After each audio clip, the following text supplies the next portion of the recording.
Good evening. Good evening. I will try not to take up a whole lot of your evening. I'm Ed. Probably we should have had KCP&L go last because I think their message was one that was a little more pleasant than maybe mine is. Use the microphone, please. Oh, sure.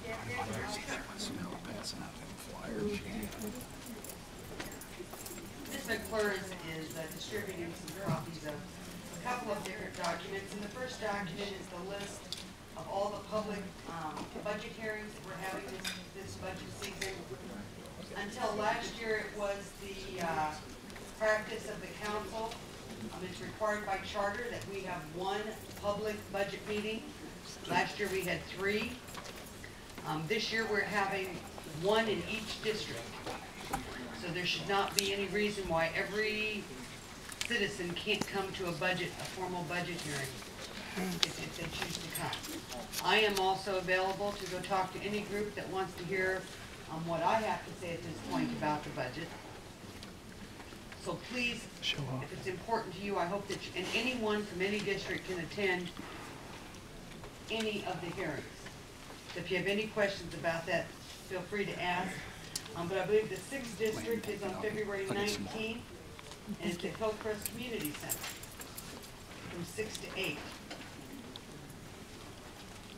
This year's, as you know, I talked to many of you, last year's budget was very difficult. I have, the document you have here is a constraint analysis that I've had the budget officer put together. I won't go through this document page by page.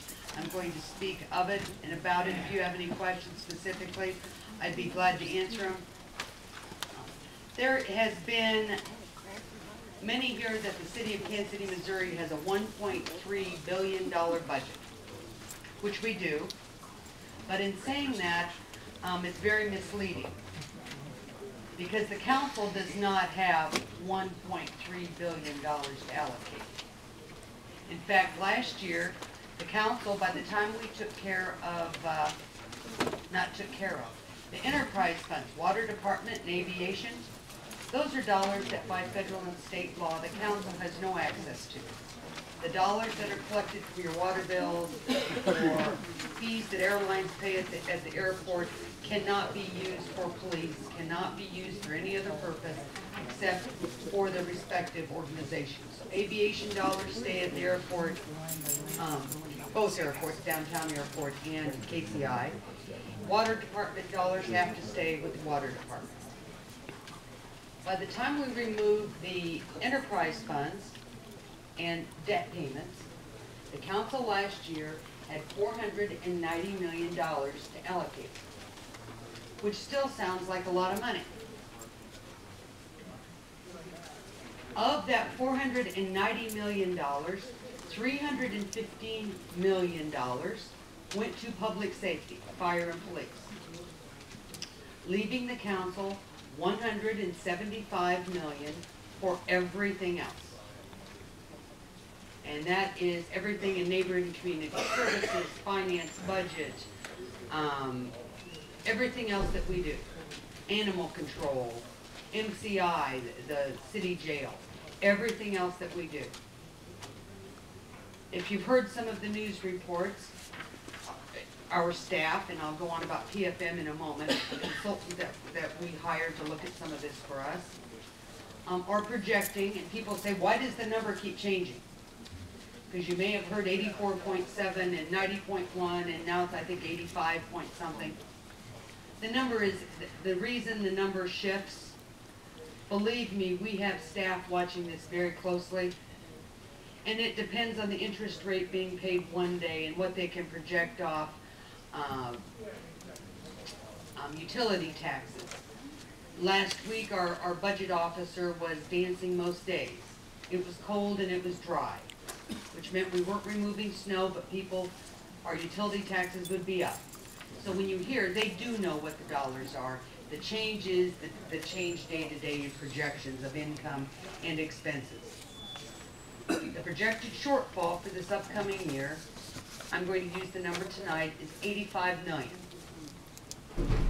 Now, to put it in context, take what I just said about the 175. If we presume, and I don't think we can, but if we presume we're keeping public safety harmless, we need to remove $85 million from that $175 million pot. Sobering, at the very least. Now, much of this, I'll be very frank and honest with you. Some of this is because for many years the city simply spent more dollars than we were bringing in. And it is coming back to bite us.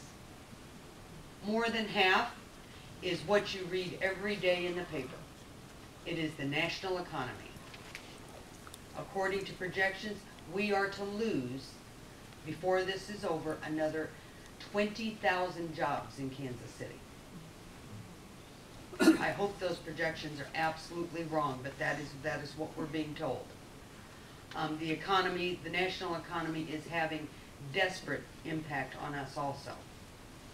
Now, according to the state of Missouri, we have no choice but to have a balanced budget. Now, I will tell you that it's my practice as Chair of Finance and Audit. I last year really dug in my heels that it's truly going to be a balanced budget. In past years, it was balanced by saying, you know, we're going to pretend it won't snow next year. $0 for snow removal. We're going to pretend that gasoline's going to be 10 cents a gallon or $1 a gallon.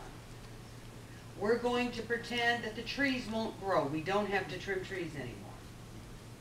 Those are some of the games that, or I call them games because that's how I perceive them, that have been played in some of the years past. Last year we funded snow removal at the closest number. It was a 5-year average that staff could come up with. We funded fuel at the appropriate cost projected by our senior staff. Truly had a balanced budget, and last year we built our reserve. Our reserve through the last few years had dropped from a very healthy 8%, which I believe was created originally by a former 6th District councilperson, George Blackwood. He was our reserve fund man and created this reserve in the 90s. When the economy first went south after 2001, the council balanced that budget by hitting, it's called the fund balanced reserve fund, rainy day fund, and by last year it was down around 2% or a little over. We did not have enough in the bank last year to handle a snowstorm or a ice storm. The ice storm of 2002 cost the city $35 million. Now, 85% of that's supposed to be refunded or reimbursed by FEMA. I was real worried about the $5 million that we're still waiting for from 2002 for reimbursement, and then found out that they're threatening to sue us to get some of what they already paid us back. So it shows that certainly we, in my mind, you have to have those dollars available for those emergencies. We had one-time revenue come in last year from cell phone settlements, and those dollars were put into the fund balance. So one bright side is we do have a fund balance at about 8%, which is what's the low end of what's recommended.